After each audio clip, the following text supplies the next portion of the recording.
അല്ലേ ഷാനവാസിൻ്റെ ഒരു ഷോ ഇന്ന് സത്യം പറഞ്ഞാൽ ആ പേര് ഷോനവാസ് പോലെ തന്നെ ആയിട്ടോ. ഞാൻ ആദ്യം ആ ജയിൽ ഇഷ്യൂ കണ്ടപ്പോൾ ഷാനവാസിൻ്റെ ഭാഗത്ത് ന്യായമുള്ളതായിട്ടാണ് എനിക്ക് തോന്നിയത്. കാരണം ബിന്നി അവിടെ ഷോ ഇറക്കി, ബിന്നിക്ക് അവിടെ ഒരു ആവശ്യമില്ല. പക്ഷെ ബിന്നി അത് സ്റ്റാർട്ട് ചെയ്ത് ഷാനവാസിന് അഗെയിൻസ്റ്റ് ആയിട്ടല്ല, അനീഷിന് അഗെയിൻസ്റ്റ് ആയിട്ടാണ് സ്റ്റാർട്ട് ചെയ്തത്. അനീഷിന് അഗെയിൻസ്റ്റ് ആണ്. ബിന്നിക്ക് ആ ഒരു ദേഷ്യം ഉണ്ടല്ലോ കഴിഞ്ഞ പ്രാവശ്യത്തെ ക്യാപ്റ്റൻസി, അതിങ്ങനെ വെച്ച് പുള്ളിക്കാരി ഇങ്ങനെ വെക്കുന്നുണ്ട് കേട്ടോ. അത് നല്ലൊരു സ്വഭാവമൊന്നുമല്ല. അവിടെയാണ് ബിന്നി അവിടെ സ്റ്റാർട്ട് ചെയ്തത് അനീഷിന് അഗെയിൻസ്റ്റ്. എന്താണ് ക്യാപ്റ്റനാണ്, നല്ല ക്യാപ്റ്റനാണെന്ന് പറയാന്നൊക്കെ പറഞ്ഞാൽ അതൊക്കെ ചീപ്പ് ഷോ ആയിരുന്നു. പക്ഷെ അവിടെ നിന്ന് ഏറ്റുപിടിച്ച ഷാനവാസ്. ഇനി ഷാനവാസിൻ്റെ അടുത്തേക്കല്ല ബില്ലി നോക്കിയിട്ട് അത് പറയുന്നത്. ഷാനവാസ് അവിടെ നിന്ന് ഏറ്റുപിടിക്കുകയാണ് അനീഷിൻ്റെ അടുത്തുനിന്ന്. ഏറ്റുപിടിച്ചെന്ന് മാത്രമല്ല, അത് കഴിഞ്ഞിട്ട് അവിടെ ബിന്നി ചെയ്യുന്നത് തെറ്റാണ്. കാരണം വെച്ചാൽ ഒരാളുടെ ഒരു നോർമൽ ഹ്യൂമൻ ബീയിങ്ങിന് അർഹതപ്പെട്ടൊരു കാര്യമാണ് ടോയ്ലറ്റിൽ പോകണം. അത് സമ്മതിച്ചു കൊടുക്കാതിരിക്കാൻ ബിന്നി ആരാണ്? അത് പറ്റില്ല.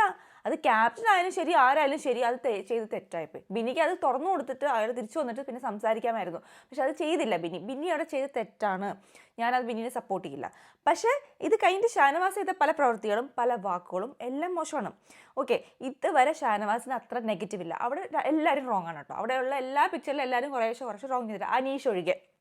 ഇവൻ ലക്ഷ്മി അതിനിടയ്ക്ക് കയറി വന്നു.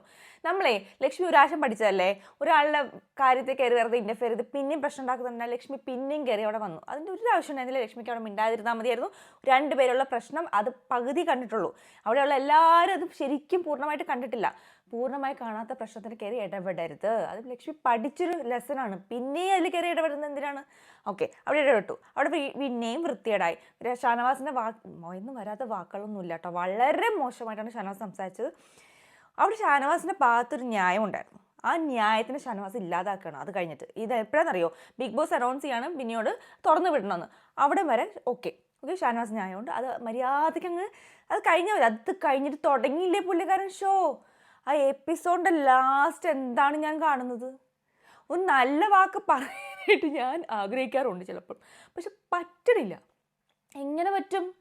അവിടെയുള്ള എല്ലാ സ്ത്രീകളോടും ഷാനവാസ് മോശമായിട്ടാണ് പെരുമാറിയിട്ടുള്ളത്. ആദില നൂറെ ഒഴികെ. അതും കിട്ടും. ഞാൻ പറഞ്ഞല്ലോ, കഴിഞ്ഞ എപ്പിസോഡിൻ്റെ റിവ്യൂ തന്നെ പറഞ്ഞു പുള്ളിക്കാരൻ കളിക്കും, പുള്ളിക്കാരൻ മെയിൽ ഷോവനിസ്റ്റാന്നുള്ളത് ഇന്ന് ഹെൻസ് പ്രൂവ്ഡായി. എന്താ കാണിച്ചു കൂട്ടുന്നത്? നിങ്ങൾ എല്ലാത്തിനും കയറി പോടി ഇതൊക്കെ വിളിക്കാൻ നിങ്ങൾക്ക് ആരാ? പിന്നെ സ്നേഹിക്കുന്ന ഭർത്താക്കന്മാരൊക്കെ പെൺകൊന്തന്മാരാണോ? ഇത് പുതിയ അറിവാണല്ലോ. അപ്പം നിങ്ങൾ നിങ്ങളുടെ ഭാര്യനെ സ്നേഹിക്കുന്നില്ലേ? പെൺകോന്തൻ അത് അവിടെ പോയി വിളിക്ക്. പിന്നെ ഞാൻ പറയട്ടെ, എക്കത്തിന് ഈഗോ ഉണ്ട് അവിടെ, ആരും അത്ര റൈറ്റ് ഒന്നുമില്ല. പക്ഷെ ഷാനവാസ് ചെയ്ത് ലാസ്റ്റ് എന്തൊക്കെ മോശമാണ് സംസാരിക്കുന്നത്. അവിടെയുള്ള ഒരു സ്ത്രീകൾക്കും അതൊക്കെ അടിയിൽ നിൽക്കണോ? നിങ്ങൾ ആരവിടെ? നിങ്ങൾ ആരുമല്ല, നിങ്ങളൊരു കണ്ടസ്റ്റൻ്റ് ആണ് അവിടെ കേട്ടോ.